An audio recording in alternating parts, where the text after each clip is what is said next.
is one of the world's great cities, and it's got a food scene to match. With so many options, you're gonna need a plan. Allow me to help. You gotta eat here! I love the Princess Victoria. This is delicacy here. Oh my God. It tastes like England. In Canada, we would say a cake. We wouldn't call this a pudding. You just got to get with it now. I mean, you're in London. You've got to eat here because the food is awesome. Indian street food. Wow. There's no other food like this in London. Oh, definitely got some heat to it. It's quite a naughty curry. Oh, wonderful. What makes the perfect fish and chips? Come to the Mayfair Chippy and find out. Great beer-battered fish. It's a miniature crab. The shell, the whole thing. It's fairly healthy as well. As deep-fried things go, for sure, right? God save the Queen. I'm John Catucci. Listen, I'm no chef, but I know good food when I eat it. And pound for pound, London, England's got top-notch grub. That's why this is a special London edition of You Gotta Eat Here.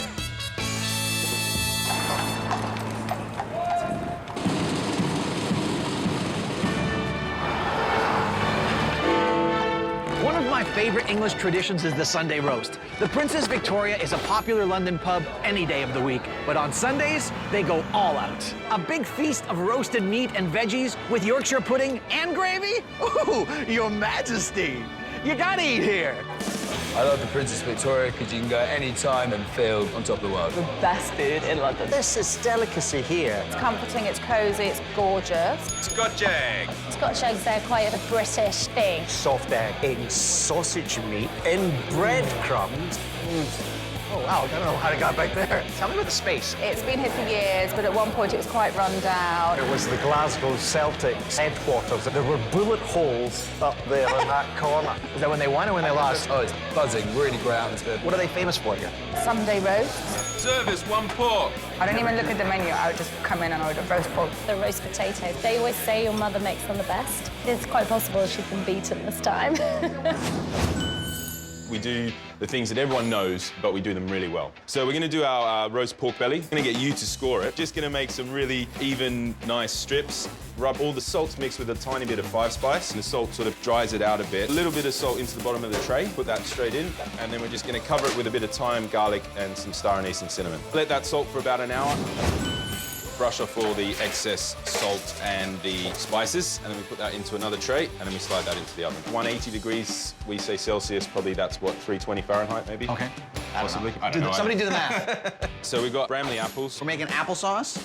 Yes, first we need to peel them. Should actually try and eat a little bit of this apple, Why would you make me do that? just so you can understand what we're talking about. Right, I'm gonna start getting these in. A little bit of demerara sugar, excited to get it going. Some star anise and cinnamon. Oh, that's nice. Especially when I haven't had breakfast yet. This is really nice. Onto the stove for about 20, 30 minutes. Our sauce ready to go now, and the pork belly will be just about ready to come out. So we're gonna cut 2 nice long slices of pork. So you come all the way from Canada. You're a good person. We've got some of our roast potatoes, cabbage. Then we need a nice big scoop of applesauce, fantastic homemade gravy. So this is your? This is our roast Dingley pork belly with roast potatoes and applesauce. The crackling is nice and crispy. The apple sauce is like sweet and sour. And of course, the roast potatoes. I'm actually quite cross. You've stopped me from eating them.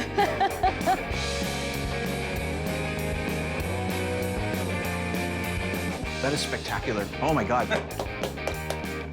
Yes! The meat itself is so soft. It's so succulent. And then you get that sweet, still a little bit tart from the apple. It just cuts through all the richness. Yeah, you needed to cut Yeah, through the you richness. did. Oh my God. The potatoes are beautiful. Crispy on the outside, pillowy on the inside. You know what you're doing, because that is just so delicious. Service, one lamb. I'm a bit of glutton, so I eat all of it together. The lamb, the gravy, add some good mint sauce. I come to this restaurant a lot. I'm here a lot. Our weekly meetings, they end up here. Is it really? What did you order today? Roast beef with Yorkshire pudding. What makes a perfect Yorkshire pudding? Big ones. Big ones, yeah. And then you've got the beef drizzled in the gravy. It tastes like England. Like, it's just great. It's just great. Okay, so next we've got the roast rib of Cumbrian beef with the Yorkshire pudding. You say Yorkshire. Do I? A lot. Yorkshire. Yeah, Yorkshire. Yorkshire. How do you say Canada? Canada. Isn't that how you say it? That's correct pronunciation? No, I think that's wrong. No, actually, yeah. Really? Start with the wet ingredients, the eggs and the milk. Give them a whisk, bit of salt, flour, and it'll thicken overnight. Perfect. Yorkshire pudding. So we've got an amazing rib of Cumbrian beef. Guys call it prime rib. We do, right? You don't muck around with it too much. So just salt and pepper over the top, lots of it. Yeah. Straight up in the oven, 435 at the moment, and then we're gonna drop it down to 135, and then we're just gonna let that cook for about 12 hours. Okay, so we're gonna let that rest now, and then we get cracking with the Yorkshires. Right, so we've had a little Yorkshire pudding tray in the oven with some beef dripping. What's the key to making a good Yorkie? Giving them enough space, so we space out the Yorkshires, not going to fill the whole tray, otherwise they won't rise properly. Going into a nice hot oven, 25 to 35 minutes. So now we can take the beef off the bone. Following the bone structure as we go here, so you can see all the juice coming out. Yeah, look at that. Pretty sexy. Cut 2 really nice slices. They look good. Yeah, really good. We'll start with some roast potatoes, bit of red cabbage, and then seasoned beef. One of our Yorkshire puddings. We like a little bit of gravy over the top, fresh horseradish cream, and that's your roast rib of Cumbrian beef. I'm just so excited about this. Oh, the beef is next to nothing. This Yorkshire pudding is fluffy, it's light.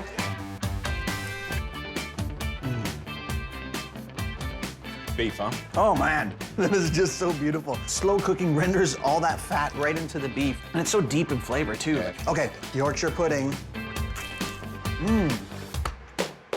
Beautifully crisp. It's still got a little bit of a chew on the inside. And I love that it just soaks up all the gravy. Any juices All the left over juices, is going everything. straight into the Yorkshire pudding. Some parts of the UK, they even have it as a pudding. They put jam in it. Do you always make room for pudding?